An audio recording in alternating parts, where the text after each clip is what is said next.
Hola chicos, ¿cómo están? Entonces vamos a ver ahora las variaciones de las funciones trigonométricas. Vamos a trabajar con los cuatro parámetros que se le puede agregar tanto a la función seno como a la función coseno. Tenemos A, la amplitud, B, que es la frecuencia y está con X, alfa, que es un ángulo medido en radianes, y C es la ordenada del origen. Dos conceptos son los más importantes que vamos a trabajar para no perdernos al momento de dibujar. Período. ¿Qué es el período?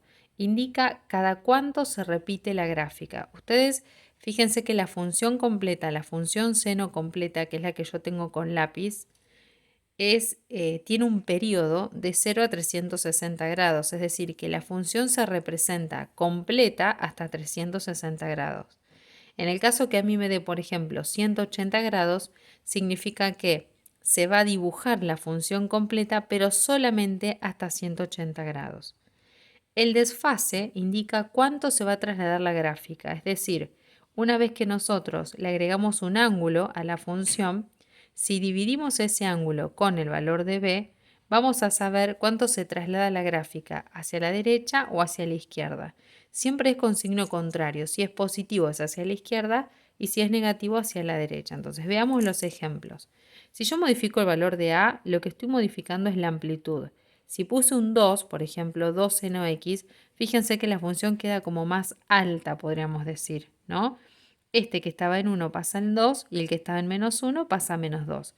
Vemos una función donde se modifica la amplitud.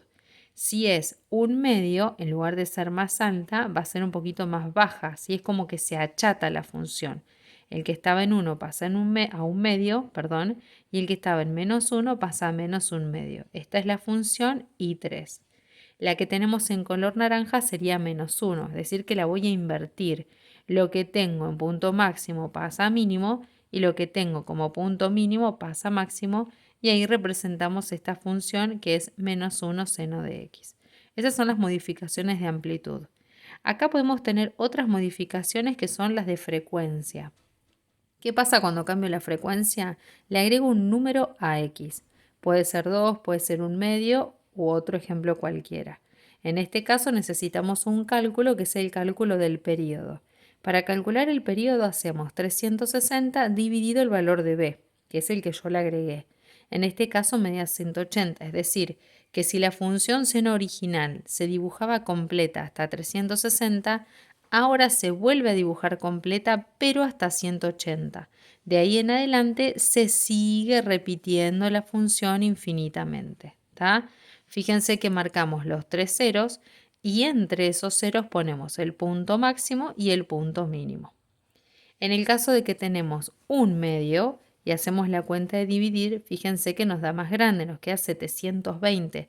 ¿Qué significa? Que para poder dibujar la función completa vamos a necesitar otros 2pi y completar la función.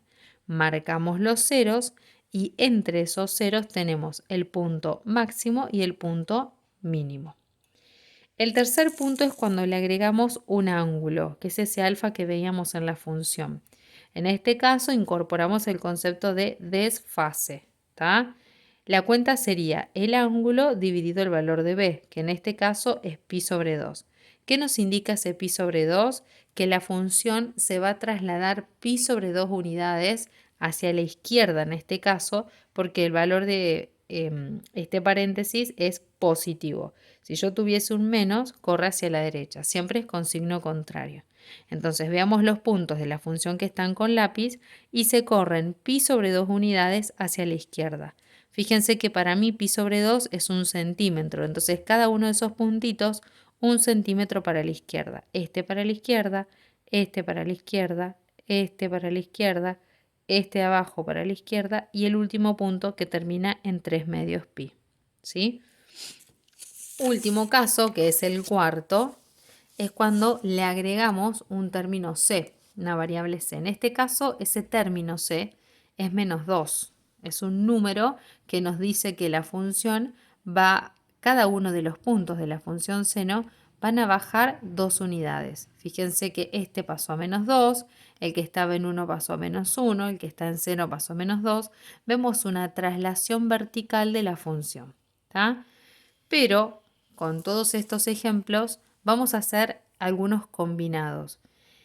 Piensen de forma parecida a los cálculos combinados. Primero resuelvo el paréntesis y después vamos a los extremos. Entonces, los primeros dos cálculos necesarios son el periodo y el desfase. ¿Por qué? Porque la función no está simple.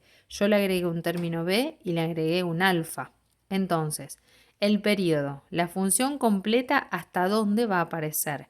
Hago 360 dividido el valor de b, que es 2, me da 180. Entonces, la función completa la dibujo hasta 180 grados. Luego, quiero ver el desfase. Como le agregamos un ángulo, ¿sí? Hacemos el ángulo dividido el valor de b. Pi dividido 2. ¿Qué significa esto? Que la función se va a trasladar pi sobre 2 unidades ¿hacia dónde? Hacia la derecha porque es con signo contrario. Entonces, este punto corre 1 centímetro a la derecha, 1 centímetro a la derecha, Para mí es 1 centímetro, ¿por qué? Porque yo elegí dos cuadraditos, es decir, 1 centímetro como la escala para pi sobre 2, ¿sí? Y ahí tendríamos esta función que tengo representada con color naranja y remarqué un poquito más con lápiz. Luego vamos a los extremos. El primero que resuelvo es este 2. Este 2 me dice que la función duplica su altura. Es decir, si está en 1, pasa a 2 y si está en menos 1, pasa a menos 2. Ahí tenemos entonces la función que se representó con color violeta. Por último, ¿sí? Vamos a este más 1. ¿Qué nos dice el más 1? Que la función sube una unidad. Cada uno de los que están en violeta suben 1, es decir, este que está en 0 pasa en 1, el que está en 2 pasa en 3 y así sucesivamente con cada uno de los puntos que suben un lugar y tenemos la representación de la función que está en rosa, ¿sí? Entonces, esto sería lo ideal que ustedes aprendan a hacer y aprendan a analizar. Cada vez que dibujemos una función de este tipo, vamos a ir haciendo los distintos pasos hasta llegar a la función final. Recuerden que pueden usar también GeoGebra para poder comprobar los resultados. Después les voy a explicar cómo se gradúan los ejes para que en lugar de tener números tengamos los radianes. Bueno chicos, por ahora ver solo esto y nos encontraremos por Zoom la semana que viene.